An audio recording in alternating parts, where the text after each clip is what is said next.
Yang kedua adalah ketika dia menjaga kualitas ikannya tadi. Belum tentu di kapal-kapal itu ada cold storage atau tempat penyimpanan es yang kemudian ikan-ikan itu segar, karena sangat tinggi sekali residu yang BS-nya itu banyak, sehingga ketika kita tanya, jadi dari ikan yang segar kemudian dalam jangka waktu berapa jam itu sudah berubah harganya, kemudian sudah hari itu sudah nilainya langsung ini. Ya. Para nelayan ini mengeluh. Dua yang saya catat, yang pertama itu soal bahan bakar, kedua soal yang Mbak cerita tadi, batas wilayah. Ya. Dan itu seringkali menimbulkan ketegangan, Mbak. Ya. Nah, ini dalam raperda revisi ini gimana, Mbak? Dan Tambak Rejo itu kapal 10 GT itu banyak di sana. Tapi belum ada yang namanya SPBN. SPBU-nya khusus nelayan. Oh, khusus nelayan. Kenapa itu penting ya? Karena selama ini nelayan itu kan mendapatkan harga khusus. Kayak UMKM itu loh. UMKM itu kan kita itu bukan dapat subsidi lain ya? Ya subsidi dong. Subsidi, ya. Solarnya itu kan subsidi, tapi kan itu UMKM. Nah, kapan nelayan kecil itu kan mestinya dapat itu. Nah, tapi ketika mereka itu belinya itu di bukan khusus ya. Kalau SPBN kan khusus ya. Itu belinya di SPBU umum, itu belum tentu dikasih.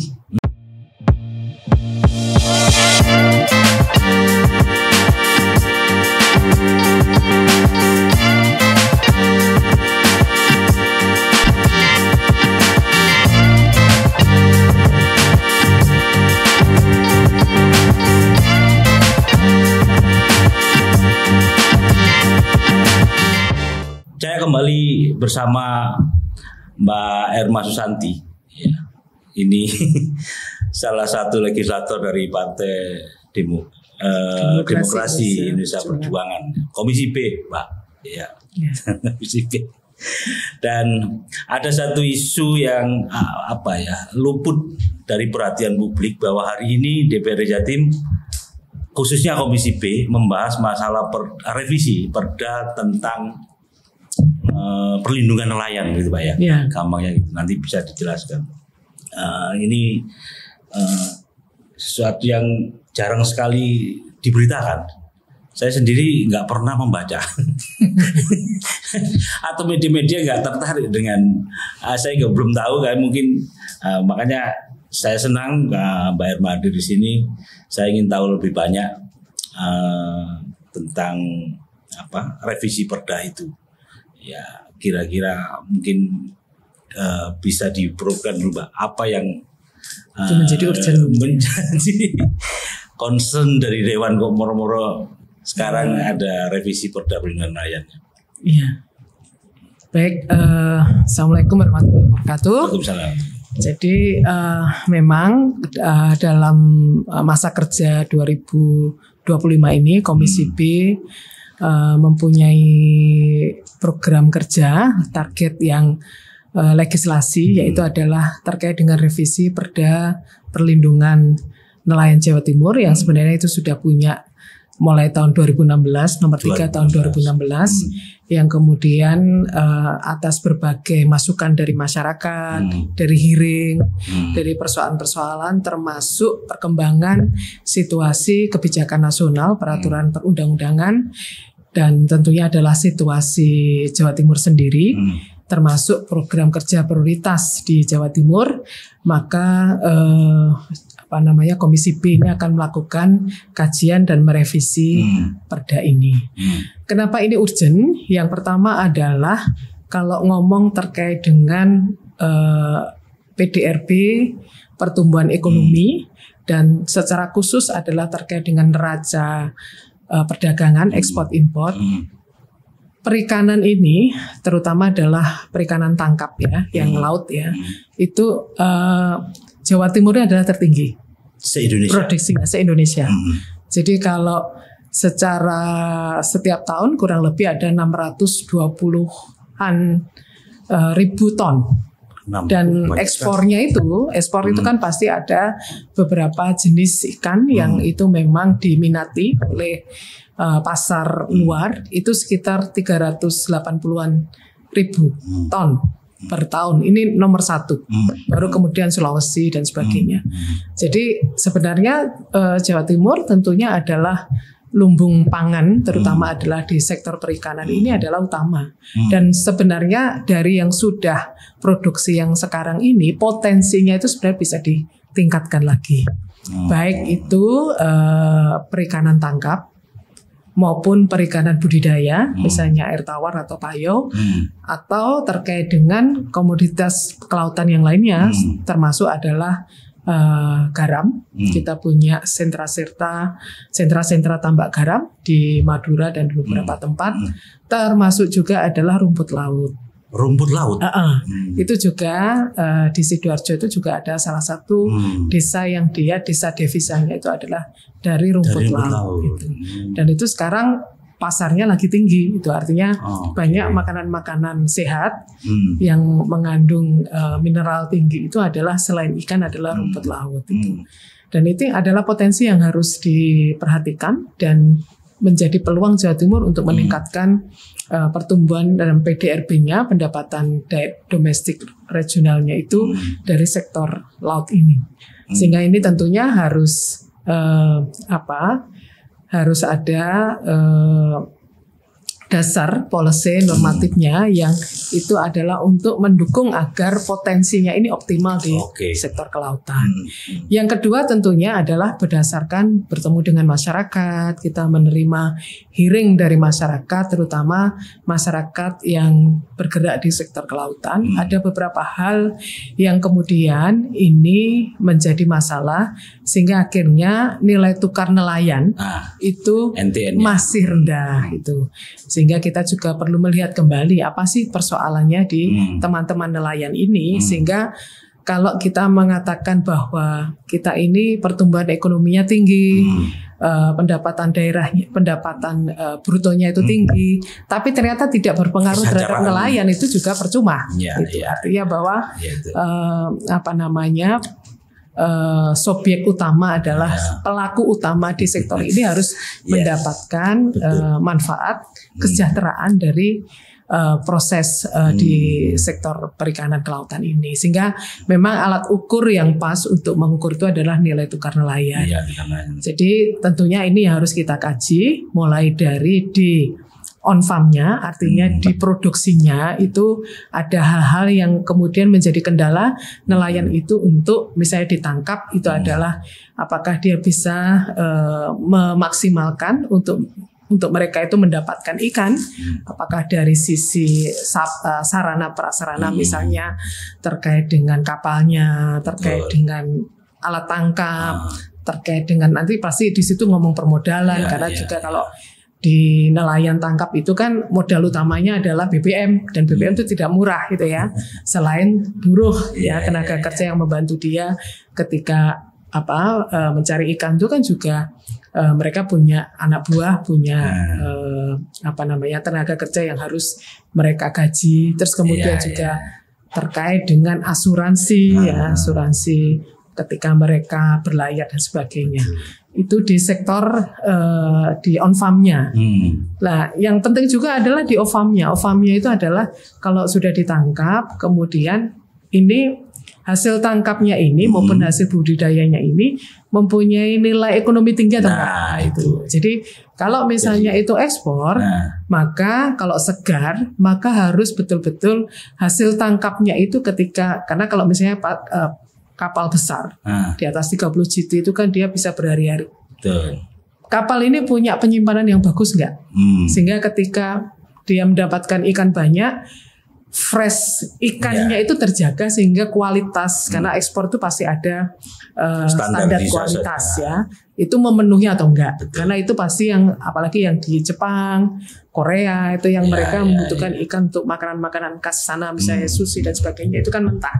Makanya perlu ikan dengan kualitas yang bagus sehingga ini juga nelayan harus menjaga itu sehingga punya hasil tangkapnya itu punya nilai ekonomi yang tinggi. Termasuk pengolahan, misalnya kalau tidak fresh maka juga kita harus maju juga di pengolahan hasil ikannya itu, baik itu berupa makanan maupun hal-hal yang lain.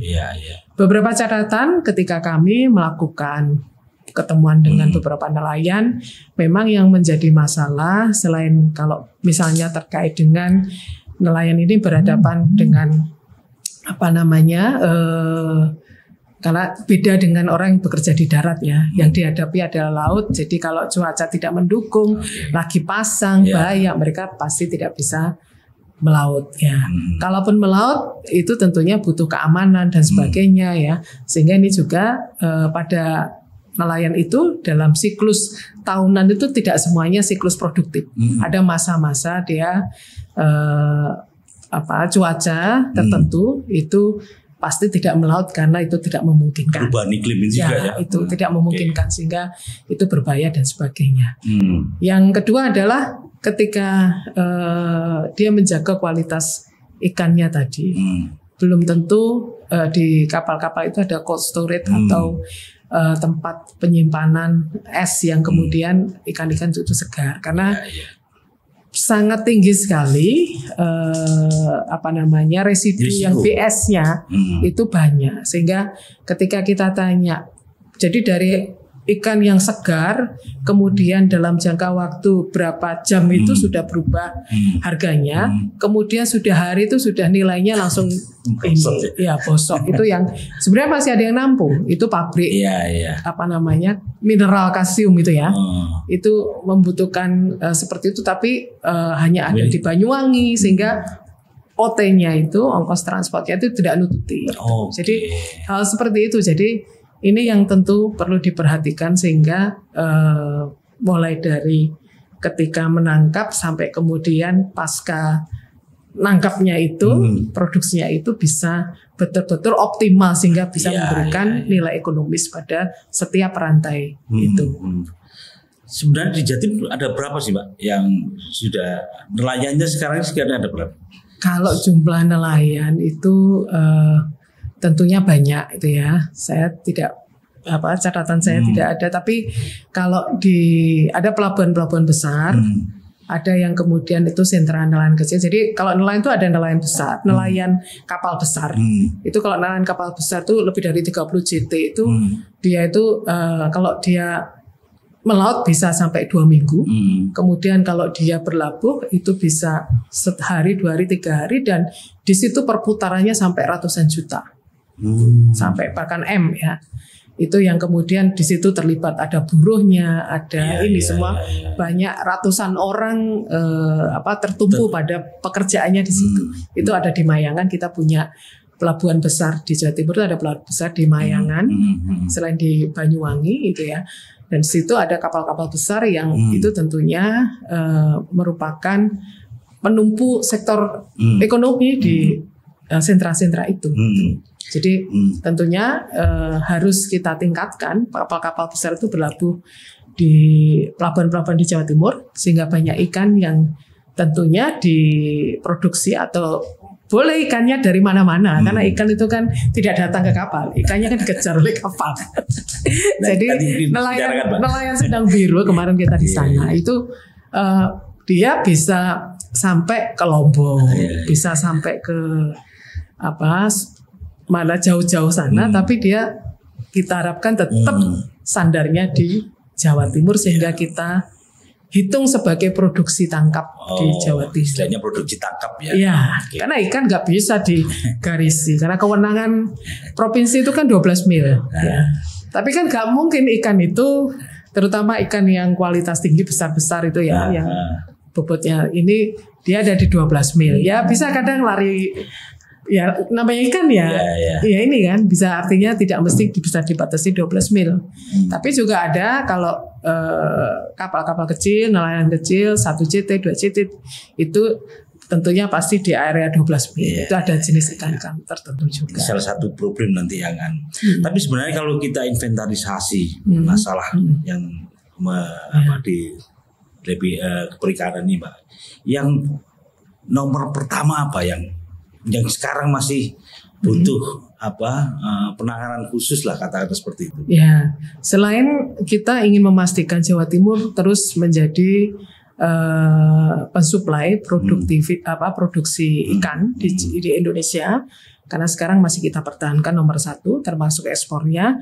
Yang kedua adalah tentunya nilai tukar nelayan itu harus benar dijaga. Jadi tugas kita untuk memastikan masyarakat sejahtera ya, sehingga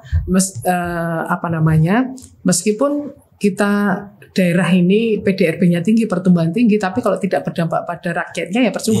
Sehingga setiap kinerja itu pasti kita ukur terkait dengan indeks untuk mengukur kesejahteraan, misalnya secara spesifik ada nilai tukar petani, ada nilai tukar nelayan, dan begitu juga IPM, indeks pembangunan manusia. Nah ini tentunya setiap pembangunan harus berdampak sehingga terkait dengan generasio, kemudian indeks Gini ya untuk melihat ketimpangan itu juga kita lihat, sehingga kalau misalnya kita bisa melakukan perubahan, artinya nilai tukar nelayan itu masih meningkat, maka indeks Gini itu juga akan berkurang, gapnya akan berkurang, sehingga tentunya kalau pertumbuhan tinggi, kemudian ketimpangannya juga berkurang. Kalau ketimpangan tinggi, pertumbuhan tinggi itu akan jadi masalah sosial. Nah ini harus kita jaga agar tidak terjadi, sehingga pemerataan itu juga harus menjadi prioritas. Karena faktanya memang masih banyak nelayan yang belum sejahtera ini, Mbak ya. Faktanya seperti itu. Ya, kalau bahasa nelayan itu tidak seperti pekerjaan yang lain. Ke laut belum tentu dapat. Kalau pas apes ya apes. Kalau pas rezekinya banyak ya rezekinya banyak itu. Sehingga memang inilah, jangan sampai kemudian kita punya potensi ikan yang luar biasa, ini kemudian diambil oleh kapal-kapal besar dari yang tentunya negara lain yang sempat ditenggelamkan oleh Bu Susi. Tapi sekarang muncul katanya teman-teman. Muncul lagi. Ya ini mungkin menterinya tidak seperti Bu Susi yang tegas gitu ya. Iya. Kemudian atau kalau kapal-kapal dari provinsi lain ya, kita harus ngomong kemandirian atau tingkat pertumbuhan kemajuan kita di sektor perikanan ini harus kita tingkatkan, karena kita punya potensi yang luar biasa di situ. Saya pernah berkunjung ke Gresik, Pak, dari pelabuhan gitu ya kan. Ada para nelayan ini mengeluh. 2 yang saya catat. Yang pertama itu soal bahan bakar. Kedua soal yang Mbak cerita tadi. Batas wilayah. Dan itu seringkali menimbulkan ketegangan, Pak. Nah, ini dalam raperda revisi ini gimana, Pak? Memang undang-undang terkait dengan kelautan itu sudah membagi wilayah-wilayah kewenangan. Jadi daerah dalam hal ini provinsi adalah kewenangannya 12 mil. Sehingga terkait dengan ruang-ruang di pesisir di pantai termasuk ruang sampai 12 mil laut itu adalah kewenangan dari daerah atau provinsi itu untuk mengelola. Tentunya adalah pertama untuk memaksimalkan potensi ikan dan memakmurkan masyarakat melalui sektor perikanan. Yang ketiga tentunya adalah fungsi konservasi harus juga dijaga. Nah, itu yang kemudian akhirnya ikan-ikan yang di atas 12 mil itu kemudian kita punya undang-undang baru terkait dengan penghasilan di luar pajak, penghasilan nasional di luar pajak, PNBP. Itu yang memberatkan nelayan. Jadi kalau saya kemana-mana, terutama adalah nelayan di atas 30 JT, yang dia wilayahnya, dia nangkapnya melebihi dari 12 mil, itu ikannya yang dia tangkap itu kemudian mendapatkan 10% pajaknya. PNBP, bukan pajak, penghasilan nasional bukan pajak. Jadi sektor-sektor alam itu mendapatkan PNBP. Itu yang menangani yang punya kementerian. Jadi provinsi nggak dapat apa-apa. Nah itu yang lagi koordinasikan dengan kementerian. Tapi nggak dapat, Mbak ya. Jadi kalau dari sisi nelayannya itu memberatkan. Nilainya tinggi loh, kalau setiap ini bisa 300 juta untuk pendapatannya tadi ya dari PNBP itu satu kapal ya. Baru tahu saya. Terus kemudian dari provinsi yang menjaga pantainya, menjaga pelabuhannya, memastikan kapal-kapal itu bisa berlabuh, bisa aman ya. Yang merawat pelabuhan dan sebagainya itu adalah provinsi, menjaga pantainya provinsi. Tapi nggak dapat apa-apa. Ya, tidak ada bagian atau DAK yang dikembalikan pada daerah untuk memastikan terkait dengan biaya-biaya perawatan, biaya-biaya untuk memastikan produksi ikan itu terus terjaga. Itu belum.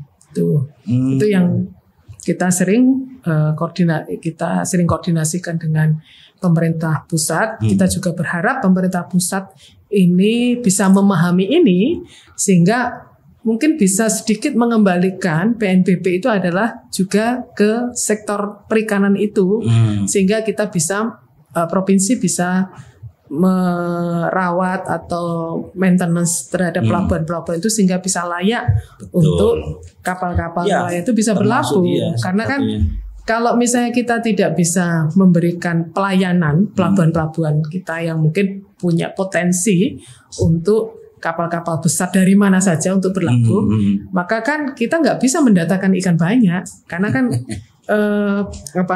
nelayan atau kapal itu berlabuh kalau misalnya di pelabuhan itu tidak dangkal, tidak membahayakan kapalnya, kemudian juga layanannya di situ bagus. Nah, itu pasti mereka akan senang untuk di sini itu.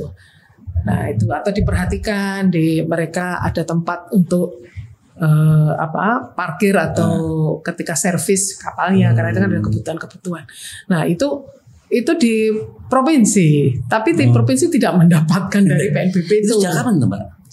Lama ya, sudah lama sudah 2000 undang-undangnya kalau tidak salah 2010-an ya. Pelaksanaannya 2000 itu sudah lama, cuma mungkin pelaksanaannya yang intensif baru dalam 5 tahun ini.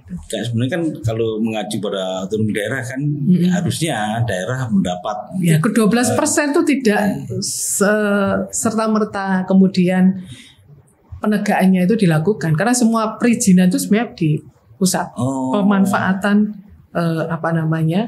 pesisir 12 ini. Jadi izin-izin industri, izin-izin atau usaha-usaha di sektor perikanan pun itu ada di pusat. Ya kan memang ada, kalau nggak salah ada 11 kewenangan ya yang masih ditangani. Termasuk tanah itu juga. Terus gitu ya. Ya, termasuk Ciptaker itu kan juga untuk itu. Iya, omnibus law itu. Wah, jadi memang PR antara ini pusat dan daerah ini masih belum selesai ya.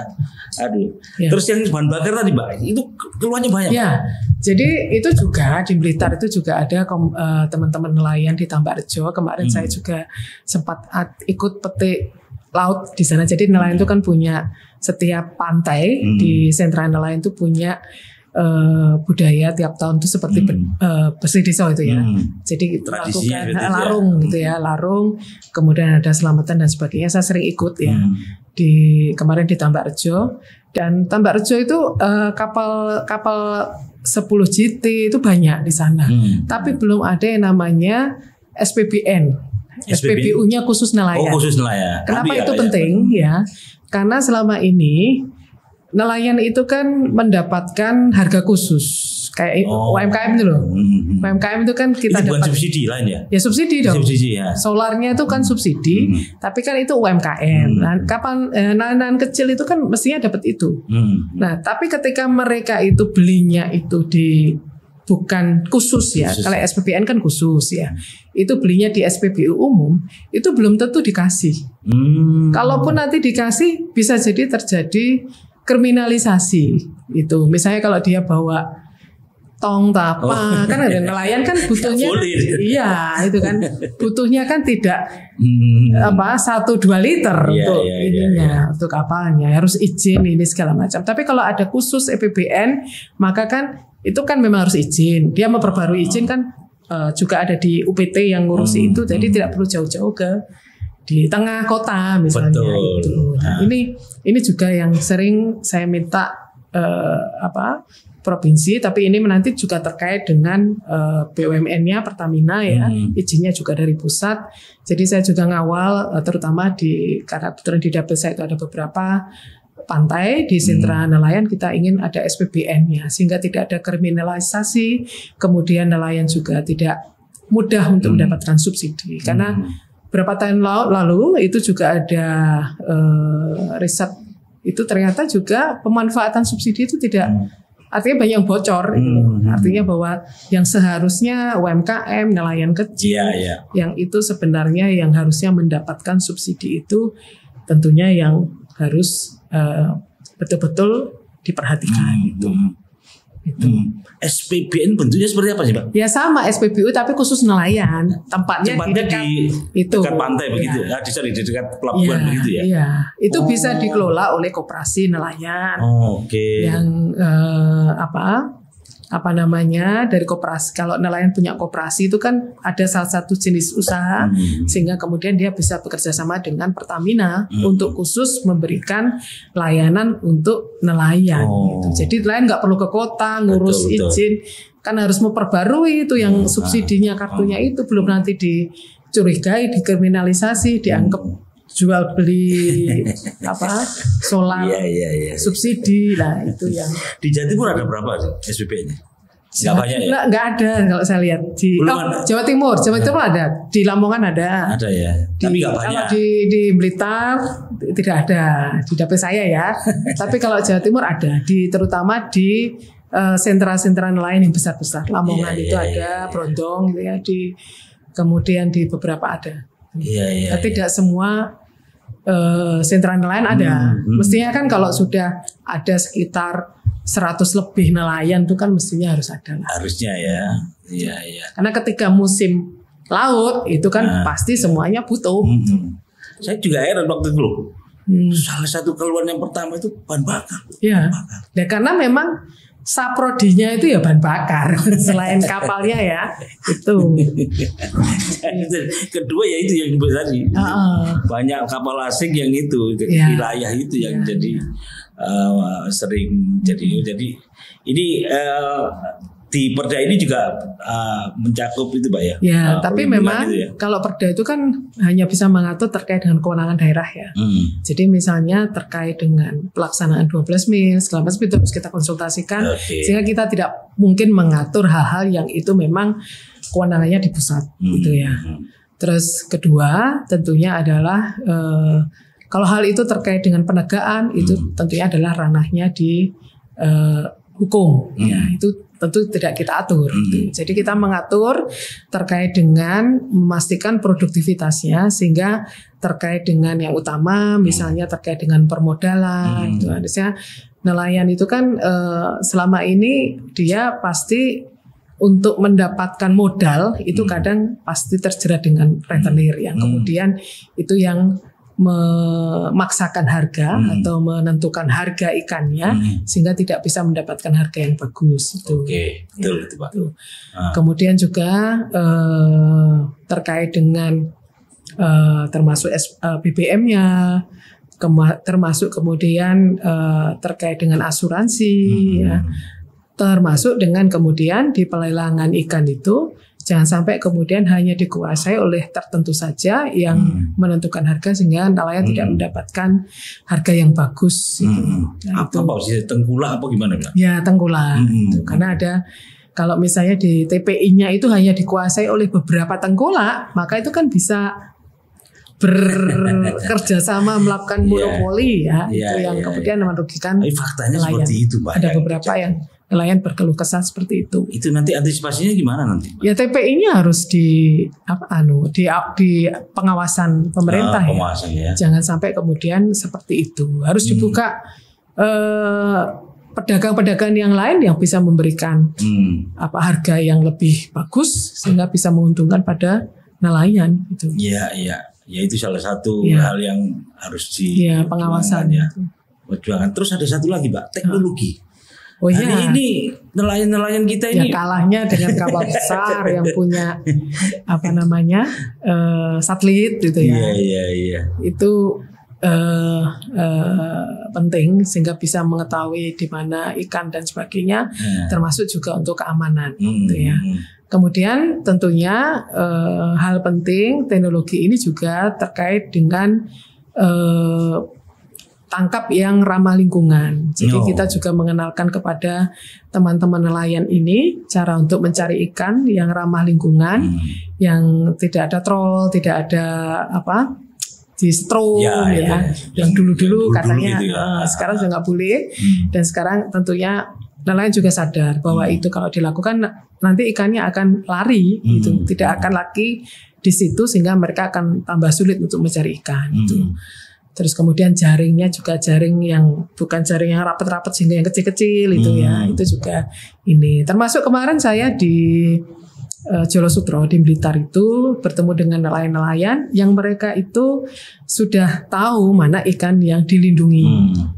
Sehingga mereka ketika ada penyu yang bertelur di sana kemudian mereka konservasi ya, telurnya diamankan dan ketika sudah jadi tukik kemudian dikembalikan ke laut. Itu sudah dilakukan oleh nelayan. Gitu ya? Jadi bahkan mereka itu sudah istilahnya secara dibangun kepercayaan bahwa kalau mereka nangkap penyu itu akan mengurangi rezekinya. Itu juga sudah.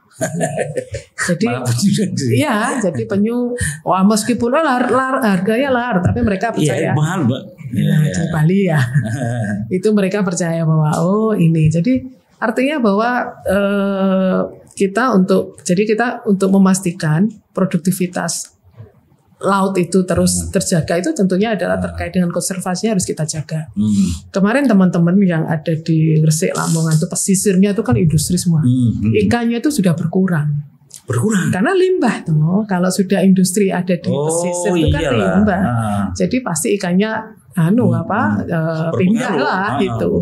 Dan akhirnya nelayan-nelayan sudah susah untuk mencari ikan di wilayah-wilayah yang dekat gitu. Jadi harus jauh gitu karena ya industri ini sudah tidak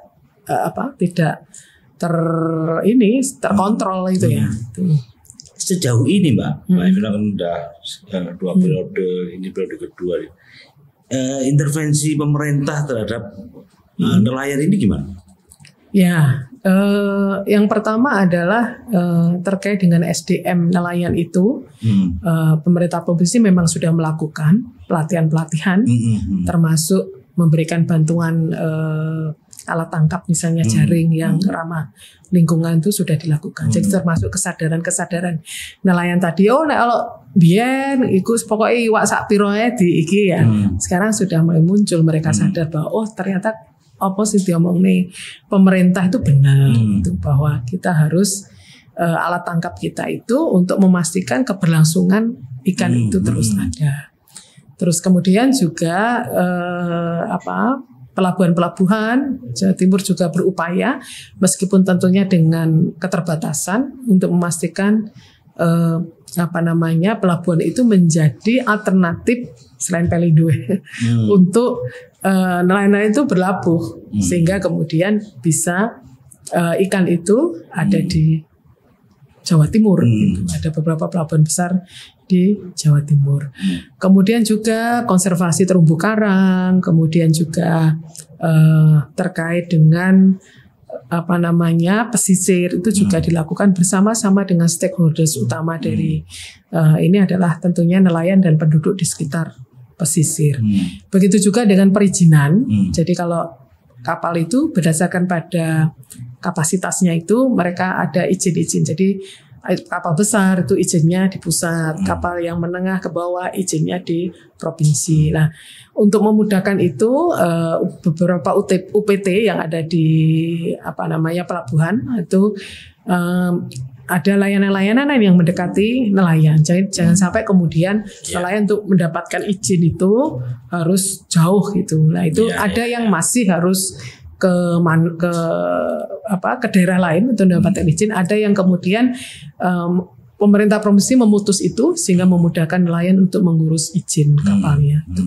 Termasuk harga tadi TPI ya ini juga karena TPI ini rata-rata dikelola oleh pemerintah kabupaten. Ya, meskipun lahannya mungkin di provinsi, tapi TPI-nya dikelola oleh kabupaten, tentunya bekerjasama dengan koperasi nelayan. Nah, ini perlu pengawasan sehingga kemudian TPI ini tidak merugikan. Kemudian juga yang perlu adalah ada program-program kur yang untuk nelayan yang sesuai dengan sesuai dengan siklusnya, siklus ekonomi nelayan.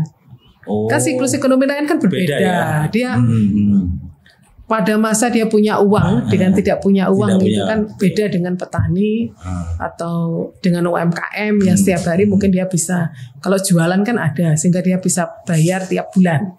Kalau nelayan kan ketika dia ini habis melaut punya uang lah, itu harusnya kurnya itu disesuaikan dengan siklus ekonomi. Karena itu yang sudah dia bisa nggak itu bisa. Sudah terjadi belum? Ini lagi kita katanya ada, tapi kita lagi memastikan bahwa itu memang benar-benar bisa sesuai. Karena memang kalau tidak disesuaikan kita nggak bisa merubah. Nelayan itu harus menyimpan uangnya untuk nanti setiap bulan dia membayar. Treatmentnya khusus lah untuk inilah. Gitu. Karena kalau kita evaluasi kur-kur itu yang tidak berhasil itu ya karena tidak melihat pada siklus ekonominya di masing-masing komoditas. Ini lagi kita siklus ekonomi. Mbak detail saya baru tahu semua ini. Moga-moga nanti selesai. Ini kapan sih targetnya, Mbak Irna? Targetnya ya kita sidang pokoknya di tahun ini harus sidok. Jadi sebelum triwulan terakhir itu tentunya harus selesai sehingga kita bisa masukkan dalam pembahasan di paripurna. Karena sekarang lagi pembahasan di komisi gitu. Jadi sesuai dengan prolognya tadi, ini hampir luput dari pemberitaan publik dan Mbak Erna telah menjelaskan secara detail sekali dan saya baru walaupun masih ingin tanya lagi tapi bang waktu yang kita bicarakan. Mbak Erna terima kasih banyak atas penjelasannya. Moga itu lancar dan bisa berdampak kepada khususnya para nelayan, terutama untuk kesejahteraannya. Moga Jawa Timur berjaya di Bahari. Saya kira teman-teman, mohon maaf. Assalamualaikum warahmatullahi wabarakatuh.